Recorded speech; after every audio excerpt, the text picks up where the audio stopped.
Today, we're going to be talking about what Army basic training is like in 2021. Without further ado, let's get to it.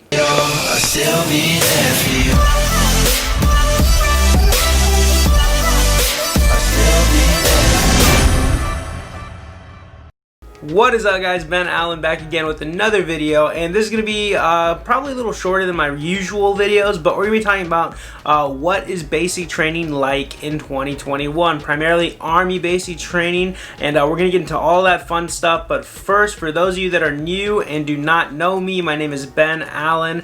I did 4 years active duty Army as a 68 Whiskey combat medic. I got out in September 2019, did the whole civilian thing for about a month or two, then I decided to join the Army Reserves. So I've been in the reserves now for about a year, so I have that reserve knowledge and that active duty knowledge. So if you guys have any questions whatsoever, feel free to hit me up either in the comment section down below, ask me a question, or you can follow me on my Instagram and shoot me a DM and I will get back to you. That's probably the best possible place to reach me is my Instagram at Ben_Allen175. I try to respond to everybody if I can help them with whatever questions they may have. But with all that said, guys, if you're new here, be sure to give this video a thumbs up if you're ready to join the military, if you're thinking about joining the military, and also, again, if you're new, hit that subscribe button, guys. It really helps us out. We're trying to hit 30K subscribers in the next 3 months, so you guys can really help us out. It takes 2 seconds to click the subscribe button, and it's greatly appreciated. With all that out of the way, guys, jumping straight into the topic, right? What is basic training like in 2021? I've been getting this question a lot on my Instagram simply because, a lot has changed in like the last year and a half, 2 years, mostly due to the whole, COVID-19 situation. They've had to alter some things. They've had to remove certain events. They've had to kind of like change up how they do the graduations and family day and all that fun stuff. And we're going to talk about all of that, right? We're going to talk about some of the major changes that have happened first, with basic training and why they happen. So if you're thinking about going infantry, for example, right? Typically you always hear about the shark attack.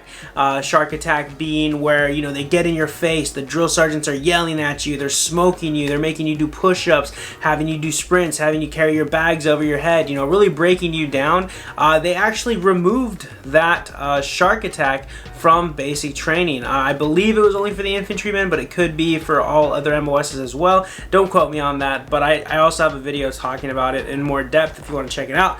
But they removed it, right? Simply because they didn't feel like it was conducive to how they wanted to pretty much raise the future soldiers or future infantrymen, right? So they replaced it with the first 100 yards, which is supposed to show you, like if you stay the course, if you stay focused and motivated through basic in your military career, what you could end up being, because they do a live demonstration, they do a different type of, training where it's not like solely focused on breaking you down and berating you. Whereas it's also helping to mold you and build you up. And again, I have a video talking about the first 100 yards as well. And they did that simply because they want to motivate their soldiers and not bring them down. They don't believe that, shit talking constantly is the best way to go, which I can see. But don't worry if you're still, trying to get smoked and have that fun of a shark attack. I have heard from people that have gone through the first 100 yards that they still do smoke you. It's just not like how they did in the shark attack where they're like super in your face. Right? I mean, they could even be in your face right now if they wanted to due to the whole COVID-19, things like that. But you will still be doing physical exercise. Corrective training is what they call it. So don't worry about that, right? So that's one thing that's changed. That's one thing that, is how basic training is like nowadays, depending on your MOS. And, infantry, first 100 yards. Some other MOSs may or may not be doing that, but that's something to look forward to, right? Next is a lot of times, you have to pass a physical fitness test in order to pass basic training. Usually it was the APFT, right? But then they switched out for the ACFT, which is the new test of record, the Army Combat Fitness Test. But they came out saying, hey, like, we're not going to count the ACFT as a record, until like possibly 2022. So people are like, oh, well, does that mean I don't have to, work out as much. I don't have to pass this in order to graduate basic training. That seems, I mean, you definitely want to continue to work out because you're still going to be doing push-ups, running, sit-ups for PT in the morning. But in terms of this test counting for you to graduate, it may or may not, right? There's some people that say, yeah, they haven't been counting it for us, but there's also people on the other end. I believe Team Schwartz just put out a video talking about this, how they are counting some of these exercises. Like if you fail the first one, cool, it doesn't count against you, but then you have to take another one and pass that. It's up in the air right now, but for a majority of the people that I've had message me saying that it did not count for them, but I think it's on a case-by-case basis. Like every cycle that goes through may be different. It's up to the commander's discretion probably, but just keep a lookout for that, right? While the ACFT may not count, it's still good to be physically fit. So go in there expecting that in basic training, in 2021 as well, right? Next up is probably the biggest things, right? Due to COVID, they implemented a new phase, yellow phase. It's pretty much a quarantine phase. You have like 3 phases normally, red, white, and blue. And each phase, you get a little more freedoms, it gets a little harder, or each phase consists of different things, right? Like white phase primarily consists of marksmanship. Red phase is building you from a civilian to a soldier. Blue phase is kind of hitting on anything that you may not have hit on in the first 2 phases. And it just builds you up from there as you progress. But yellow phase is now technically the first phase, and it's 2 weeks long, and it's kind of like a quarantine social distancing phase where it's more classroom time and you're just kind of like doing book work, maybe some actual physical training as well, but you're focused on quarantining and slowing the spread of the coronavirus. They also have different like quarantine areas. Say you do catch the corona, then you go to a different like bay totally, and you're quarantining there, you're isolating as well, trying to stay away from people.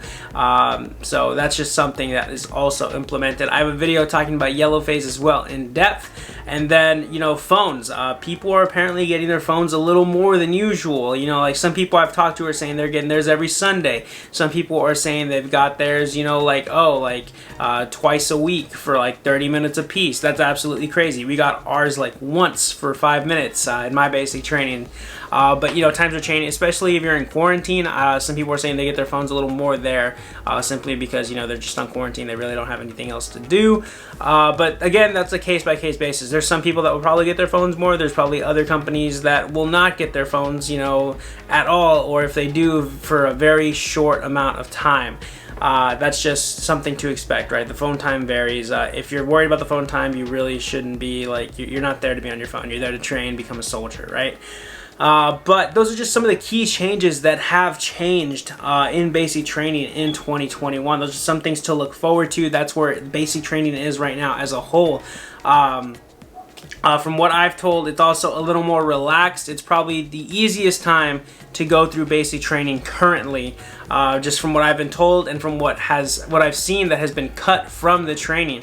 I believe they cut a couple of courses from basic training, as well as they took away combatives for the time being due to the whole COVID-19. They don't want people close, touching up on each other in close proximity, and possibly spreading that virus around. On top of combatives being cut, and we'll loop back to combatives because I get this all the time in my comment section. I was like, oh, they took away combatives, I don't want to join, blah blah, like soldiers need to know how to fight, all that stuff. We're gonna get back to that, don't worry. But then after combatives, the gas chamber as well has been a little like reduced. They're not having you take your mask off for as long as they usually do in normal gas chamber training, which I personally like the gas chamber. It's always funny seeing the people like spit up and all that stuff, and just like it clears your sinuses. It's great. It works, but they've lowered that as well. But going back to combatives, like I was talking about, guys, do not worry or do not let the lack of combatives at basic training be the reason you don't want to sign up and go to basic training, because you feel like, oh, I want to join for the combatives. Like, I want to learn how to do close quarter combat, fight. I want to be the best soldier I can be. Combatives in basic training is like a base level, bare minimum. You could learn this stuff on YouTube. Like, that's how simple it is in combatives. You do it for like like maybe 1 day or 2 days out of basic training, you're not missing a whole lot, because chances are you'll be taught at your unit. They'll have a combatives class. They'll be like, okay, who wants to go? They'll sign you up. They'll send you, and it's just simple movements, simple techniques that are effective, yes, but they're not like make it or break it. Like, if you don't know this, you're going to 100% like die out there. Like, no. So don't worry about combatives being taken out of the equation. It is not that big of a deal. But with that being said, guys, so those are some of the key things that have changed in basic training in 2021. Even in like the late half of 2020, those changes have been implemented, and those are some of the things you have to look forward to going into basic training. Primarily the Army. I can't speak on the other branches. I would assume, you know, they're doing some social distancing of their own. But regardless of all of that, what do you guys think of these changes? Do you think they're good? Do you think they're bad? What do you wish they would have kept? What do you think they should change? Do you think soldiers are going to be trained up properly with all these changes, or no? In my personal opinion, guys, basic training means so little. Like, it's like maybe 20% of your entire military career. It's so minimal. Like it's not that big of a thing. It just changes you from a civilian into a soldier, but the real stuff happens once you get to your unit. That's where you start really developing as a soldier. That's where you start developing your habits. That's where you get to realize what leadership is actually like, whether good or bad. You know, you're exposed to a lot more real Army stuff. But that's just me. I don't think if you were a bad soldier in basic training, you're necessarily going to be a bad soldier at your unit. I've seen people, absolute shitbags in basic training, go to become outstanding soldiers in their units. I've seen good soldiers in basic training become shitbags in their units, you know. So don't let basic training be the main deciding factor. Like, if you did something good in basic, cool, leave it in basic. It doesn't matter going forward. You're going to be fine. But just keep in mind, changes have happened, and you just got to adapt to these changes. If I've missed anything, let me know in the comment section, please. And next week, we're going to be talking about how to physically prepare for basic training. So if you guys want to be notified when that video comes out, because it'd be a good video. Like, I get this question asked a lot on my Instagram, like, hey, what are some of the best ways I can physically prepare for basic training? We're going to hit on all of my personal tips that I learned and experience there, like just based off of what they had us do, how I would have wished I trained before going to basic training, right? So if you want to be notified when that video comes out, subscribe right now. Hit the subscribe button, takes 2 seconds, and the little bell that's next to it, click it. Put all notifications, so whenever I drop a new video or I go live, it'll immediately notify you, okay? But with all that said, guys, thank you all so much for watching. I really appreciate it. If you guys want to check out those videos that I posted, feel free to do so. I'll put them at the end of the video here soon. But also hit up my Instagram if you have any questions whatsoever at Ben_Allen175. Again, like this video if you're getting ready to join the military, and comment down below what you wish they would have kept in basic training, or what you wish you would want to see going forward in the future for Army basic training. And hit that subscribe button. I appreciate y'all. Thank y'all so much for tuning in. Here are the videos talking about yellow phase, the first 100 yards, and the ACFT as well. And yeah, that's pretty much it, guys. I'll see y'all on the next one. Later.